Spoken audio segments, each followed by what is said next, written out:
Good morning guys. Mayroon tayong customer guys na Honda Beat version 1. Yung karaan na guys na Honda Beat. So sa kanyang kalumaan medyo na kinalawang na yung kanyang chassis, nabulok na. So ito guys, ito yung Honda Beat na pina-repair sa ibang shop, hindi sa atin. So bago pa lang ito na repair sa ibang shop, siguro isang buwan pa, sabi ng mayari, isang buwan pa. Ganun pa rin, bali naman yung chassis. Pagtingin ko, so, pakita ko sa inyo guys. Ayan guys, ito yung chassis niya guys. Tinanggal ko na. Bago. Bago naman makita naman natin na bago. Pero ang problema, sobrang nipis. Napakanipis ng ginamit nila na tubo. So yung may-ari medyo may katabaan, so bumigay dito guys. Dito nag-crack siya, kaya nabali. Yan guys, nag-crack. So ang layo, tinipid yung materialis. So ito guys yung kanyang mga bracket na binaklas natin dito. Lahat ay binaklas ko kasi yung pangit tingnan. Yan guys. Ito yung nilagay natin, parang channel, pero pwede rin ito lagyan dito ng takip. Pwede rin, hindi na, kasi matibay naman to, makapal yung angular na nilagay natin. Yan guys yung nilagay natin dito. Hindi gaya nung una, yung pinalit ng yung unang nag-repair. Sobrang nipis. Nag-crack dito, hanggang dito. Isang buwan lang yung paggamit ng may-ari. Balik naman uli yung problema na nag-lowered. Taka siya bakit isang buwan pa lang lowered na naman. Nabali na yung chassis. So, sobrang nipis. Hindi alam ng welder kung ano ang trabaho ng chassis dito. Ang bigat kasi yung bigat lang ng motor, wala na, hindi na to kaya. Plus yung sumasakay pa na dalawa, hindi kayanin ng tubo na to. Sobrang nipis, grabe. So yung sa atin ito, drilling pipe to guys. Sobrang tibay, hindi madali kalawangin. So dito natin guys ilagay. Dito na fitting, welding na lang siguro natin mamaya. Marami pang gagawin tayo, nandito pa. So subaybayan na lang yung video natin, paano natin mag-repair ng ganitong problema.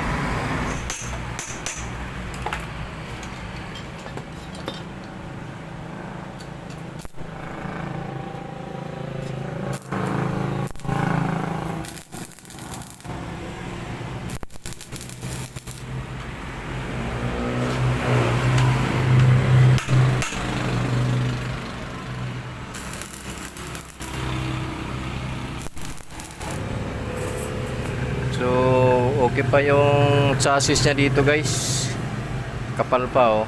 Kita natin kapal pa yung tubo niya. So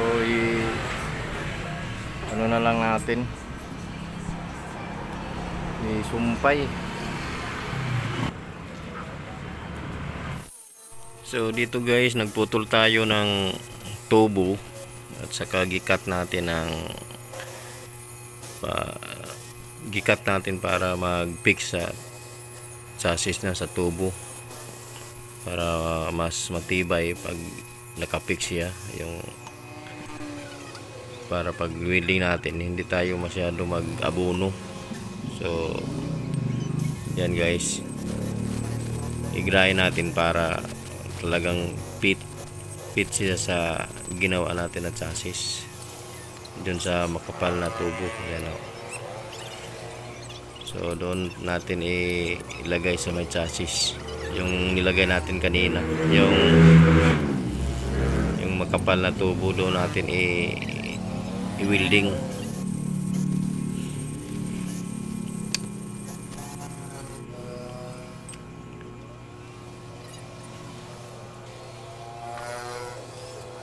So yun guys, inilagay na natin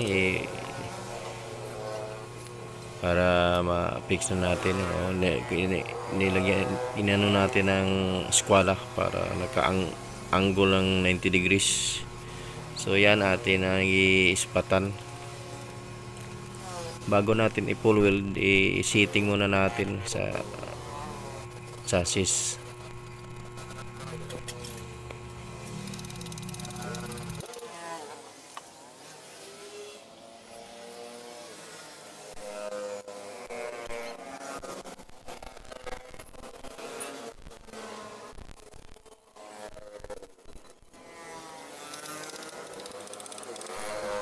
Shout out guys sa Tamsi family, Tumalon family,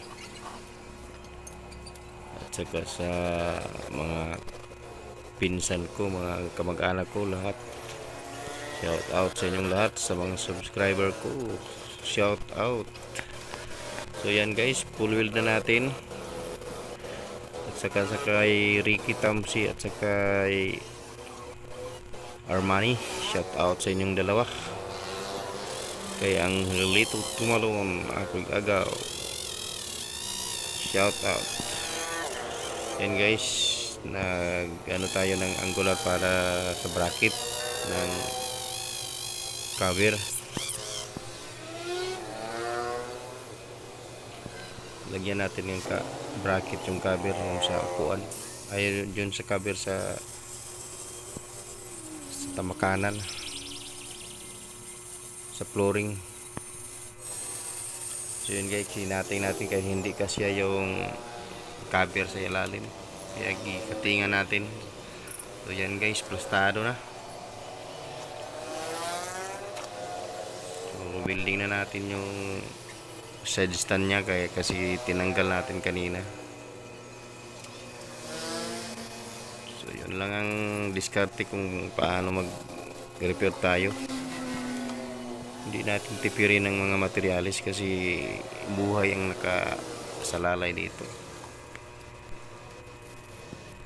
So dito pinul weld ko na guys. So tatlong bisis yan yung binalikan ko pag welding guys, para kapit na kapit yung welding natin.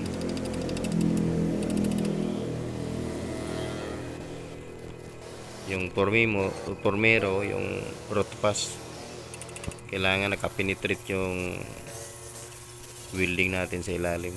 Okay, so yan guys, tapos na sa pag bracket natin. So gigrayan na natin para malinis at saka kumapit yung pintal natin.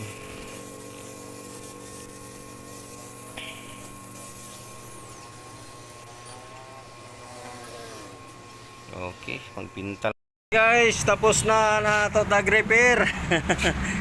Honda Beat version 1 FI. So ito na yung pinalitan natin, no? Makapal na tubo ang ginamit natin, no? Drilling pipe ang gamit ko, sobrang tibay na to. Saka yung tubo 40, ano pa, nakalimutan na yun, schedule 40. Saka ito solid na natin ang ginamit ko, solid round bar 16mm. So dito pinalitan ko rin ang square tube, auric tube nya kasi nabulok na. So So, i-repaint na lang natin at saka ibalik yung cover tapos na nato trabaho. Ang sunod na doon, bayad na.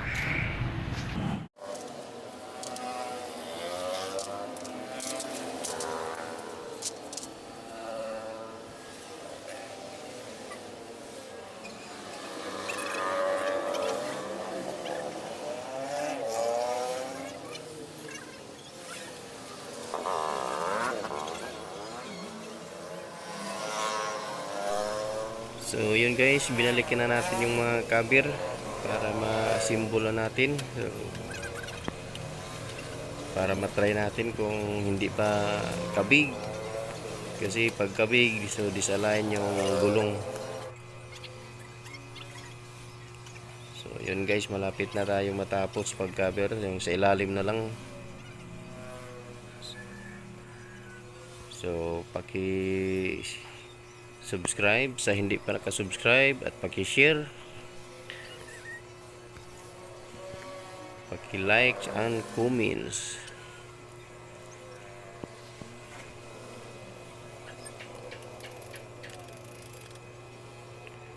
Paki-share guys kasi hindi naman to, maganda naman to i-share kasi makakuha kayo ng idea kung okay guys, testing na natin.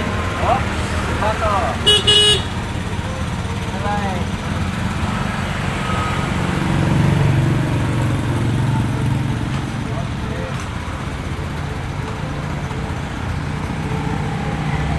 Let's go.